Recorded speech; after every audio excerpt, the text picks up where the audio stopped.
Hello. I thought we'd do another in-studio yap with me, Nicole. I think this is going to be a fun one because I like to do these around 10 minutes and I have to talk, and I think it might be exactly 10 minutes. So I might leave this rolling so you could actually see me do a break, because basically what I do when I do the in-studio yaps is that when we do it's called like a music sweep. And so it's kind of how it works is there'll be some songs and then we'll play commercials, and there'll be a lot of songs and we'll play a couple commercials. Excuse me, I know people are commercials are annoying. I understand, but we need them to pay our bills. So if you could just, and here's the thing, when you think about Spotify or Apple Music or Sirius or Amazon, Netflix, everybody you have to pay. Radio is free. It's free. You just have to listen to a couple commercials, and a lot of the commercials are super fun and they're to help you. You know what I'm saying? So it's why not jump on the commercial bandwagon? So kind of big news, which everybody's talking about, is that Taylor Swift is going to be on Jimmy Kimmel on Monday, October 6th, which is insane that we're in October, but Monday, October 6th. And it's going to be pretty crazy because she's going to be on Graham Norton as well, which is he's the big talk show in the UK. And obviously, she spent tons of time in London when she was with Joe. I mean, she lived there. And obviously now she's in Kansas City. And so she's doing Jimmy Kimmel. She's doing Jimmy Fallon. And because she has a relationship. And then I thought it was really interesting that Jimmy Fallon was also on New Heights. So Jimmy Fallon was on New Heights. And then also now she's going to be on The Tonight Show. So it's really big.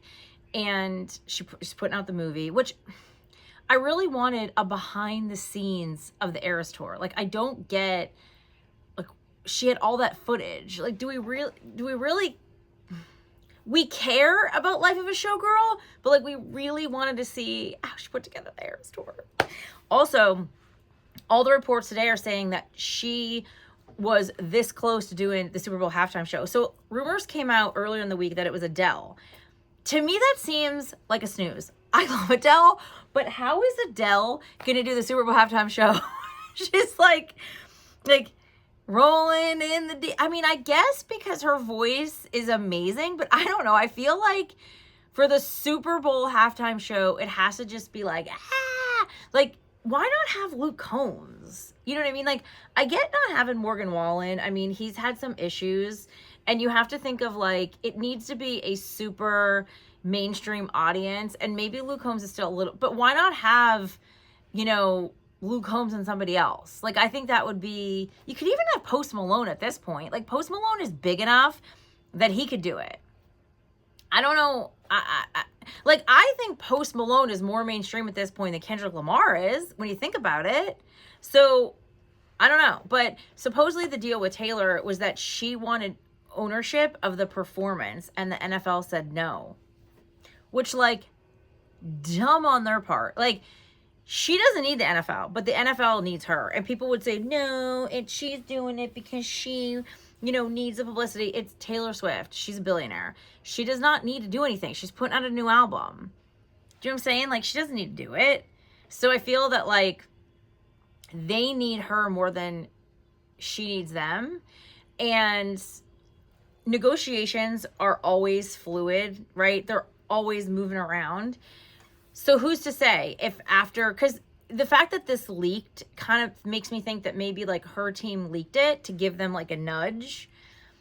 I think it's obvious that's going to be Travis's last season, and so it wouldn't really make sense for her to do it after he retires, unless maybe she waits until next year and then he's there dancing on the sidelines with her. I really hope the Chiefs don't go back to the Super Bowl. It needs to be the Eagles and Ravens, Eagles and Bills. That would be great. Eagles and Bills, and then the Eagles win. If the Eagles can't do it, I really do want to see either the Lions or the Bills, because they've never won. I feel them, when I think of Lions fans and Bills fans, I think how us Eagles fans felt back before 2017, 2018, right? When we went on that Super Bowl run and we won the first Super Bowl, it literally makes me tear up just thinking about it, just thinking about the sheer and utter joy. Okay, this is gonna be fun because I have 2 minutes, so then you're gonna hear me talk. But like, I'm gonna show you what I do. So like, I'm gonna throw over, it's a bed. It's called a bed. It's called a bed. And that's when you hear me talk and it's just music and no words, that's what it is. And so I have to go in. So basically I'm going to come out of Sam Hunt and I'm going to talk before we go into commercials. And so you can see me do that, which would be kind of fun. But when I like sometimes watch clips of that 2017, 2018 Super Bowl run, like it still makes me tear up because it was just still so unbelievable. And then obviously we went back in 2023 and we should have won and we didn't. And then last year was incredible, but we beat the Chiefs so badly. We were just so much better than them that you were just like, let's go. Go. What's that? Why am I? Did you hear that? Oh, this is so weird. I'm going to leave it. Wait, did you hear me echoing? I don't know what's going on. We've had so many technical issues. I don't know. Can you hear me? Anyway, okay, so you have to go watch. The Eagles put up this great video of Jordan Davis, obviously blocking the kick, but you see Jalen Carter. Jalen Carter's on the sideline, and he's talking to his teammates. And he's like, yeah, they're going to come down and do a game-winning drive, and we're going to stop it.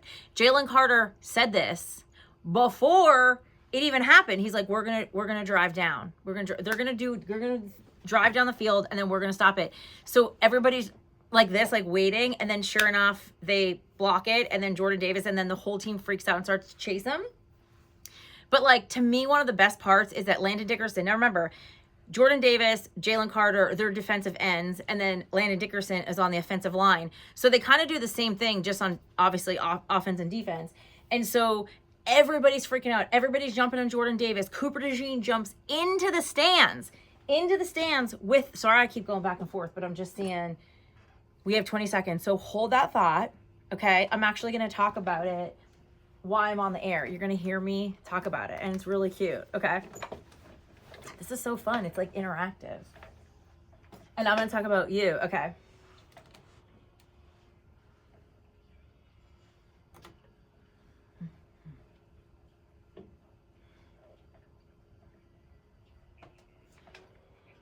.92.5 XTU, Philly's Country Station. Hello, it's Nicole. How are you? Happy Thursday. Shabuzi is here tonight. I'm excited. I've never seen him perform, so I'm excited about that tonight. If you go and you see me, say hi, or definitely tag us at .92.5 XTU.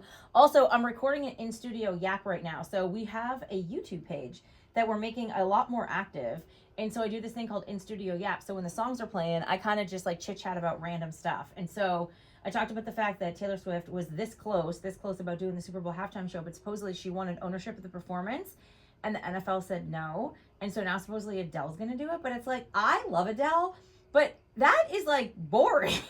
Like maybe because, I'm sure they would make it spectacular, but I don't know. Like, I just feel like the Super Bowl halftime show has to have, like they need to have Post Malone, right?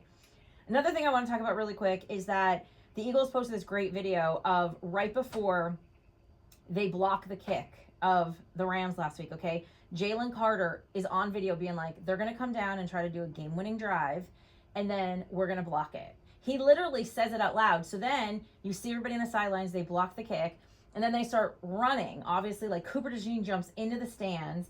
Everybody's screaming. Everybody's jumping on top of Jordan Davis. And Landon Dickerson, who's on the offensive line, literally runs Jordan Davis like, let me take off your helmet. You got to breathe. Let me help you take off your helmet. I'm like, what a dad. He's the team dad. It is the sweetest video. I'm like, Landon. It was the fact that he was like so worried about him making sure that he can catch his breath. It was so sweet. So I have it on my Instagram, Nicole's Nick. You can check it on the Eagles Instagram, which is awesome. So very excited about that. We're going to have all the giveaways tomorrow. Hopefully the phones are back and we're working and they're good. And so the Andy Summer Show tomorrow morning, 7 a.m. we'll have tickets to Keith Urban. And then I will have tickets to Bates Motel, Bailey Zimmerman, and 2 pair tickets to Austin Snell. XTU. See? Isn't that so fun? Yeah, so do yourself a favor and go to the Eagles Instagram and then go to the Eagles Instagram and you can see it's like the first picture is Jalen Carter. But it's the sweetest thing when Landon Dickerson literally is like, come on, we got to take off your helmet. You got to breathe. Like he was so worried and making sure that Jordan Davis is okay, because I can't imagine. I mean, he literally like ran for his life and he was trying to catch his breath and he had his helmet on. And remember, like, the offensive defensive lines don't like run 100 yards down the football field. They kind of just, they run, but they run in like little increments. So it was incredible. I know. I still can't, like, that was 2 blocked kicks. I can't believe it. All right. Thank you. Hanging out. You got a little behind the scenes. Wait, you can see it if I move it like that. That's where I do it. So in studio, Yap, you're the best. Thank you so much.